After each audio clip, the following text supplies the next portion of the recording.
माझी लेक झालीस ना.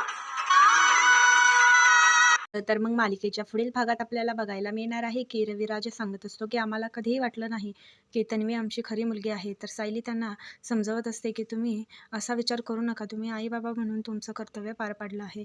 या सगळ्यात प्रियाचीच चूक आहे, तुम्ही विसरू नका की तुम्हाला दुसरी मुलगी सुद्धा आहे. तेव्हा रविराज म्हणतात की खरं तर आम्हाला एकच मुलगी आहे, ती म्हणजे सायली तू.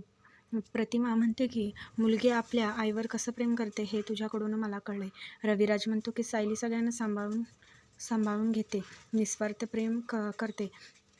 प्रतिमाचे गुण सायलीमध्ये आहेत. कधी कधी तर वाटतं की तूच आमची खरी मुलगी आहे. तन्वी तर रविराज प्रतिमाने आता सायलीला जवळ घेतलेलं असतं. त्यानंतर सायली म्हणते की चला जेवण करूयात. तेव्हा रविराज नकार देतो. अर्जुन म्हणतो या घरात सायलीला कोणीही नकार देऊ शकत नाही आणि तू चक्क जेवायला नकार देतोय, तेही सायली समोर.